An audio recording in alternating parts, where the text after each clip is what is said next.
Hi, everyone. I'm Sage Hill, and this is the Soulcial Sage. I want to welcome you to part two of Leading with Your Soul and Living an Authentic Life. In the last episode, I talked about the images that are portrayed to us to try to get us to buy in to the imagery and the storylines that are espoused as somehow the optimal way to live, to be, to think, to dress, to act. When one of the, I think, most valuable parts of being both human and being a Black woman are how unique we are.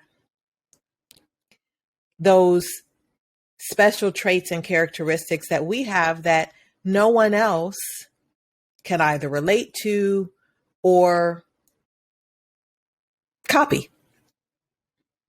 Now, of course, there are people who try to copy us, whether it's, you know, trying to have a certain characteristic, whether it's fuller lips or bigger hips or, altering their bodies in essence to look like us. Sitting and lying in the sun for hours to get what comes naturally to us in all shades, in all hues along the color spectrum. That's us. We are the original exotic, as I like to say. So why is it then that we so often get sucked into this line of thinking wherein we feel we somehow have to change to fit in? No, it's actually the opposite. The only changing that we really need to do is changing our outlook and changing the fact that we somehow feel we need to change in order to be accepted. I think one of the most relevant examples of that now is how we are choosing to wear our hair. Now, there are still parts of the country, I believe in keeping it real, so I'm going to call it out, Texas, that in many of the cities and the school districts, they have laws in place that don't allow young men, young women to wear their hair locked in twist in styles that are natural to our hair and our texture. No, in fact, they have to live up to someone else's idea of what is appropriate. Luckily, we're seeing changes. We're seeing changes in society. We're seeing changes in the corporate world where women like myself, Black men as well, are adopting and going with their natural state. Now, of course, we have to do things to get it to look this way, but this is our hair in its natural state. Using what we have and the unique nature of the texture of our hair to be able to do things that, quite frankly, others can't. We are then walking in our authentic glory when it comes to the crowns that we wear on our hair. Our hair is our glory. And so now it's becoming a little bit more accepted. But there was a time when it wasn't accepted, and women who wore their hair in natural styles were looked down upon, maybe passed up for promotions, all because of hair. Well, now those things have changed. But one of the things that still remains the same is how we struggle to be ourselves. And as I said in the last episode, a lot of that starts when we're really young. How many of you were compared to someone else or asked why you couldn't be more like this person or that person? Or kind of pushed in a direction in terms of your career path. I mean, this is something that you're going to be doing for the rest of your life unless you make a sudden switch. But other people, our parents, our family members somehow feel, probably because it happened to them too, that they know best what our lives should look like and how we should go about leading them. It took me until I was 42 years old before I went back to school. And when I did, I excelled. I decided that I wanted to go back. And I paid for it. And I made the decision what I wanted my major to be.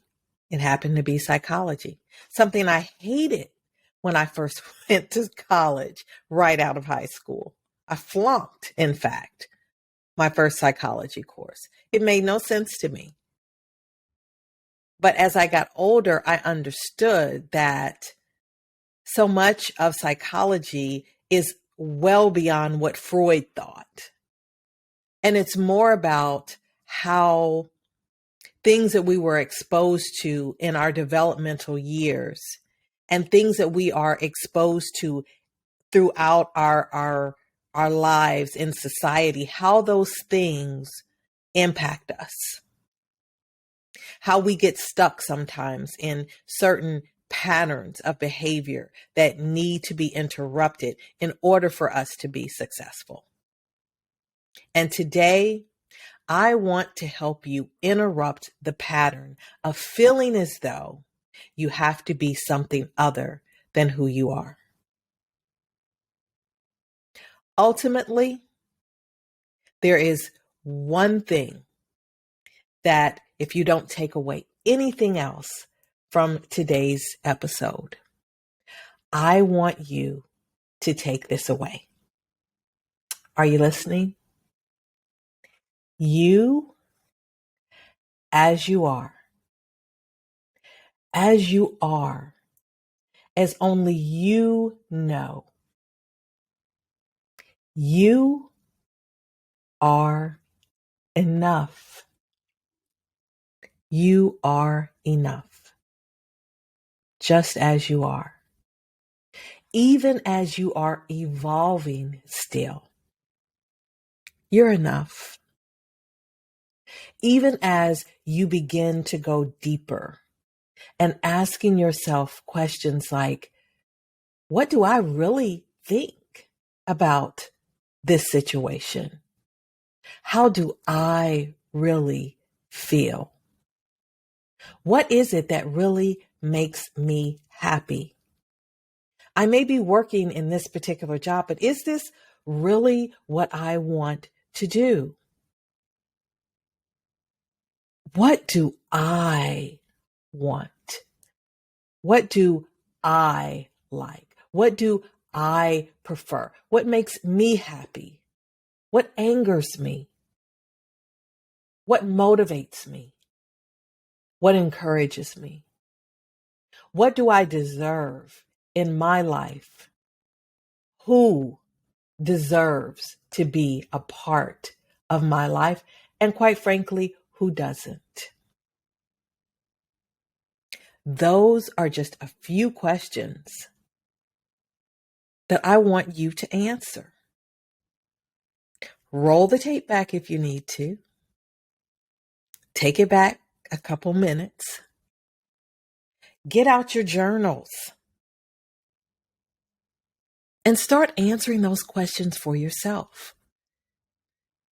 Later on in another episode, we'll actually go through an exercise similar to the exercises that are a part of the seminars.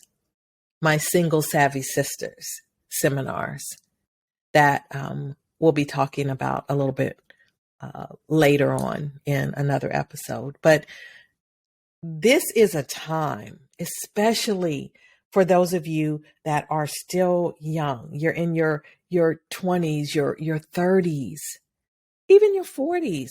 And hey, it's never too late. Never too late. I'm 56 and I'm still learning. I'm still evolving.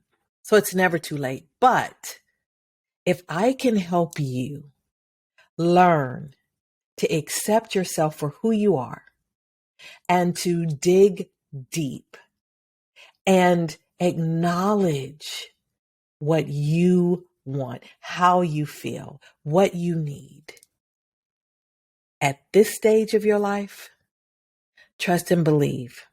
Not only will you be farther along, and not only will you be happier living that authentic life, but then as you start raising your children, you can teach them the same. You can break the pattern of trying to make your children fit into a predetermined narrative that is not necessarily their own. Can you imagine how you would have felt as a child growing up in high school, in middle school, going to college, if you had been encouraged to just think about the things that interest you the most? What are you passionate about? And pursue that path? Can you imagine the impact and the effect that that would have had on your life? And if you start now and break that pattern and encourage your children to do what they want to do, to help them understand that they can be whatever they want to be, how much difference, how much of a difference that will make in their lives, and how much more successful they will be because they have learned at a young age to be true to who they are, to their authentic selves. That's where we have to start. We have to start interrupting the patterns. And that starts with you. Interrupt your pattern. It's okay. It's okay to acknowledge yourself. It's okay to acknowledge your feelings.